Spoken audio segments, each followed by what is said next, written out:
तो संधि दो वर्णों के परस्पर मेल से जो विकार या जो परिवर्तन होता है उसे संधि कहते हैं।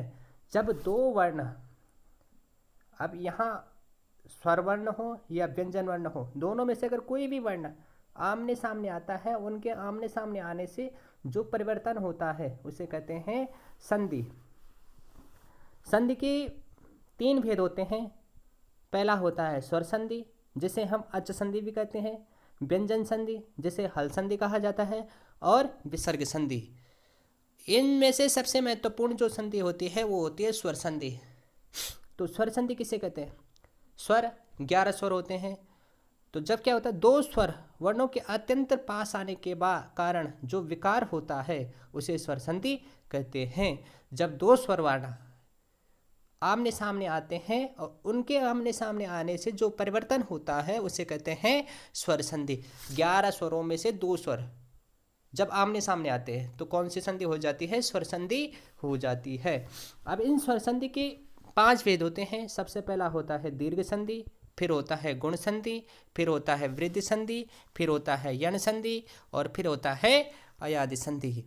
तो सबसे पहले बात करेंगे दीर्घ संधि की। तो जैसे गणित में कुछ सूत्र होते हैं उसी प्रकार से संधि में भी कुछ सूत्र होते हैं। तो दीर्घ संधि का सूत्र है अकः सवर्णे दीर्घः। यदि ह्रस्व अथवा दीर्घ ए ई उ तथा री स्वरों के पश्चात ह्रस्व तथा दीर्घ सवर्ण आ जाए तो, सवर्ण मतलब इनके जैसे ही समान वर्ण आ जाए, हाँ, या वो छोटा हो या बड़ा हो, छोटा आ हो या बड़ा आ हो, छोटी ई हो या बड़ी ई हो, दोनों में से कोई भी हो, लेकिन समान सवर्ण होना चाहिए, एक जैसा वर्ण होना चाहिए। तो दोनों के स्थान पे क्रमशः क्या हो जाएगा? आ ई उ तथा री हो जाता है, मतलब बड़ा हो जाता है, दीर्घ हो जाता है। इसे कहते हैं दीर्घ संधि। जैसे पुस्तक धन आलय, पुस्तकालय, इसका संधि हो जाएगा पुस्तकालय। जैसे पुस्तक में देखिए अंतिम वर्ण है का, तो का में किसका उच्चारण हो रहा है? अ का उच्चारण हो रहा है। और आलय का जो पहला वर्ण है उसमें आ है, एक ह्रस्व है एक दीर्घ है, और दोनों को मिलाकर कौन सा वर्ण बना है? दीर्घ बना है, पुस्तकालय, तो बड़ा वर्ण बना है। इसीलिए ये कौन सी संधि का उदाहरण है? दीर्घ संधि का उदाहरण है। जैसे देव धन आशीष, देव में भी अ का उच्चारण है, आशीष में भी बड़ा अ का उच्चारण, लेकिन दोनों को मिलाकर बड़ा आ हो जाएगा। गिरि धन इंद्र, गिरि में बड़ी ई है, इंद्र में भी ई है, तो बड़ी ई और बड़ी ई मिलके क्या बन गया? गिरिंद्र बन गया, बड़ी ई बन गई। कपि धन ईश, कपीस हो जाएगा। सुधन उक्ति, सुक्ति हो जाएगा। भानु धन उदय, भानु हो जाए, भानुदय हो जाएगा। पितृधन ऋण, पितृऋण हो जाएगा। इस प्रकार से ये सारे उदाहरण है, किसके उदाहरण है? दीर्घ संधि के उदाहरण है। यहाँ पे हर वर्ण के बाद क्या है? सवर्ण है। गिरि और इंद्र के बाद भी सवर्ण है, ई और ई है, इसीलिए गिरिंद्र हो जाएगा। इसमें क्या होता है? जैसे अ और आ है, और अ और आ के बाद आ और आ भी आ जाए, एक छोटा और एक बड़ा हो, और एक बड़ा और एक छोटा हो, तो फिर भी क्या हो जाएगा? आ ही होगा, बड़ा ही होगा। वैसे ऊ और ऊ के बाद अगर ऊ और ऊ हो तो दोनों के स्थान पे ऊ हो जाएगा। ई और ई के बाद अगर ई और ई हो तो दोनों के स्थान पे ई हो जाएगा। री और री के बाद अगर री और री हो तो दोनों के स्थान पे री हो जाएगा। मतलब दीर्घ संधि में क्या हो जाएगा? बड़ा हो जाएगा। इसके बाद जो अगली संधि है वो है गुण संधि। तो गुण संधि का जो सूत्र है वो है आद गुणः। इसमें क्या होता है? यदि ए या आ के बाद ई या ई आए तो दोनों के स्थान पे ए एक आदेश हो जाता है। अगर ए और आ है उसके बाद ई और ई आ जाए तो दोनों के स्थान पे ए हो जाएगा। इसी तरह यदि ए और आ के बाद ऊ या ऊ हो तो दोनों के स्थान पे ओ एक आदेश हो जाता है। इसी तरह यदि ए और आ के बाद री आए तो दोनों के स्थान पे अर एक आदेश हो जाता है। जैसे इसे उदाहरण के द्वारा हम समझते हैं कि उपधन इंद्र, ए और आ के बाद ई और ई आए तो ए हो जाएगा। इस बात को ध्यान रखना, ए और आ के बाद ई और ई आए तो दोनों के स्थान पे ए हो जाएगा। जैसे यहाँ देखो उप में जो अंतिम वर्ण है पावर्ण, पवर्ण में किसका उच्चारण हो रहा है? आ का उच्चारण हो रहा है। और इंद्र में किसका उच्चारण हो रहा है? ई का उच्चारण हो रहा है। तो यहाँ देखे, यहाँ क्या बन गया? ये ए बन गया, ये उपेंद्र हो गया। क्यों? क्योंकि आ और ई के बाद ए हो जाएगा। अगला अगला उदाहरण देखिए, देव धन इंद्र। देव में अ का उच्चारण है, इंद्र में ई का उच्चारण है, और यहाँ जाके ये देवेंद्र बन गया, ए का उच्चारण हो गया। गण धन ईश, गण में आ का उच्चारण है, ईश में क्या है, ई का उच्चारण है, इसीलिए गणेश बन गया, ए का उच्चारण हो गया है। तो जहाँ क्या है, अगर ए और आ के बाद ई और ई आए तो क्या हो जाएगा, ए हो जाएगा। अगर ए और आ के बाद ऊ और ऊ हो जाए तो दोनों के स्थान पे ओ हो जाता है। इसी तरह यदि ए और आ के बाद री आए तो दोनों के स्थान पे अर एक आदेश हो जाता है। जैसे ए और ए के बाद क्या है, ए के बाद ए है तो ओ हो जाएगा। जैसे ए और आ के बाद ऊ या ऊ हो, ए एवं ऊ वर्णों को गुण वर्ण कहा जाता है। जैसे ए और आ के बाद यहाँ ऊ और ऊ आए, इन उदाहरणों में देखते हैं। भाग्य धन उदय, भाग्य में क्या है, या वर्ण अंतिम वर्ण है, औ का उच्चारण हो रहा है। उदय में क्या है, ऊ वर्ण क्या है, पहला वर्ण है। ऊ, यहाँ आ है, यहाँ ऊ है। हमने क्या पढ़ा, जहाँ आ और ऊ हो, पहला वर्ण आ हो, दूसरा ऊ हो, तो क्या हो जाएगा, ओ हो जाएगा। देखिए भाग्योदय, भाग्योदय में यो पे जो ओ की मात्रा लगी है, इसी कारण हुआ। क्यों, क्योंकि यहाँ आ है, यहाँ ओ है, तो ये क्या हो जाएगा, ओ हो जाएगा। इसी प्रकार सूर्य धन उदय, सूर्योदय, यहाँ भी ओ का उच्चारण हो रहा है। नर धनोत्तम, नरोत्तम। अगला उदाहरण देखते हैं। आ के बाद क्या है, री है तो अर हो जाएगा। जैसे देव धन ऋषि, देव ऋषि हो जाएगा। देव अ है, री है, आ के बाद अगर ऋषि री है तो दोनों के स्थान पर क्या, देव ऋषि, अर का आदेश हो जाएगा। देव ऋषि, देव ऋषि। ग्रीष्म धन ऋतु, ग्रीष्म ऋतु, तो यहाँ क्या हो जाएगा, अर का उच्चारण हो जाएगा। इसके बाद अगली जो संधि है, अगली जो संधि है वो है वृद्धि संधि। तो वृद्धि संधि में क्या होता है, इसका जो सूत्र है वो है वृद्धि रेचि। यदि ए और आ के बाद ए या आई आए तो दोनों के स्थान पे आई एक का आदेश हो जाता है। ध्यान दीजिए, ए और आ के बाद ए या आई आए तो दोनों के स्थान पे आई हो जाएगा। इसी तरह ए और आ के बाद ओ या आओ आए, दोनों के स्थान पे औ एक आदेश हो जाता है। मतलब अगर ए है, ए के बाद ए आए तो दोनों के स्थान पे आई हो जाएगा।